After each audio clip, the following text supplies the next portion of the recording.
महाप्रभु श्री जगन्नाथक रत्न भंडार को नहीं ओडिशार राजनीति गत किछि समय हेला बेस सरगरम रही।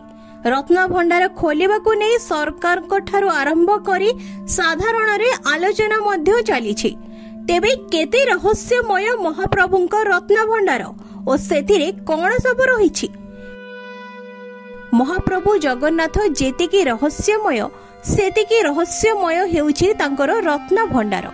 पुणी आहुरी रहस्यमय हेउछि सेथिरे थिबा अमूल्य रत्न। से सबु रत्न मध्यरे सबुठारु दुर्लभ हेउछि ब्रह्म ज्योति हीरा। एही हीरा को स्वयं जगन्नाथ निज मस्तकरे धारण करंती।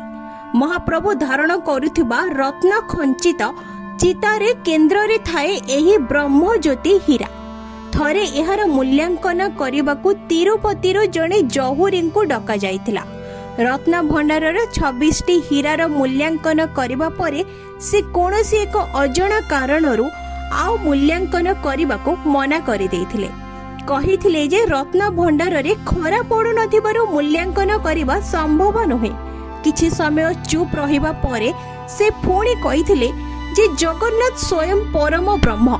ताहा होई नथिले से दुर्लभ ब्रह्म ज्योति हीरा धारण करि पारि नथान्ते।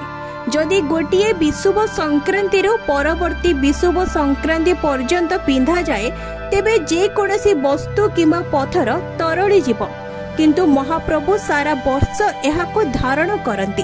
केवल स्नान पूर्णिमा ठारू आरंभ करी चिता लगी अमावास्या पर्यंत एहा तांको मस्तकरे नथाए। अणसर और रथयात्रा पाही एही समय रे एहाको खोली दिया जाए।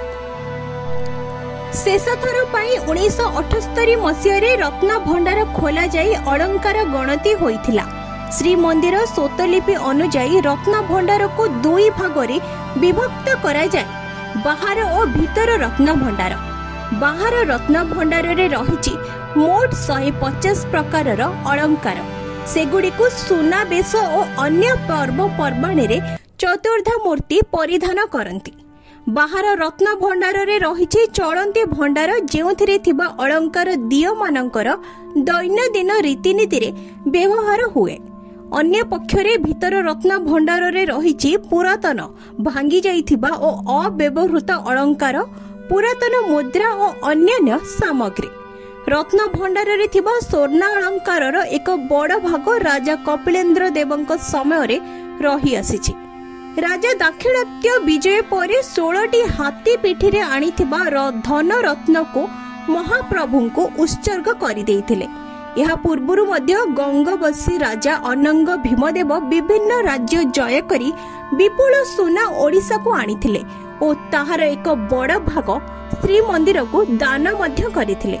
यह छड़ा अन्य राजा महाराजा और व्यक्ति विशेषଙ୍କ द्वारा दान करा जाइथिबा रत्न और सोना रूपारे रत्न भंडार परिपूर्ण।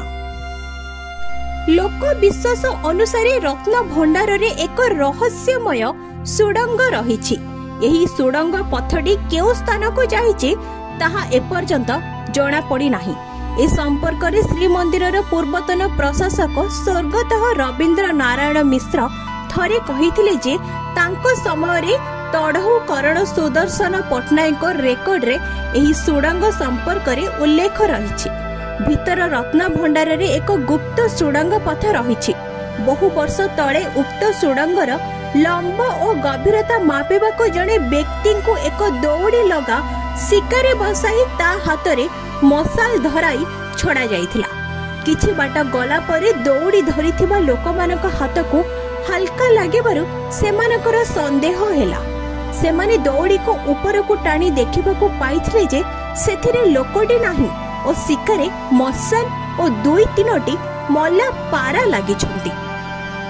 एही घटना परे सुडंग पथटी केउ स्थान को जाइछि ताहा जानिबा पई केही साहस कले नाही। भितरे भयंकर सर्प थिबा एबे भी अनेक लोक विश्वास करंती। केतक कहती जे मंदिर आक्रमण समय रे ठाकुरଙ୍କ धन रत्न को सुरक्षित स्थान रे नेबाकू सही सुडंग निर्माण करा जायथिला। केतेकଙ୍କ विश्वास अनुसार सुडंग पथटी नरेंद्र पोखरी को खोलीछि, किंतु एही सुडंग थिबा संपर्क रे कोनोसी प्रमाण नाही।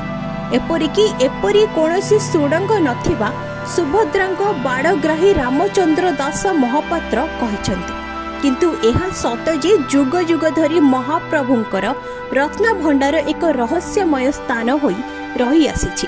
एहाकु नै गढ़ी उठिछि केतेक लोक कथा, किंतु सेगुड़िक केते सत और केते कल्पना ताहा रत्न भंडार खोलिबा परे जणा पड़िबो।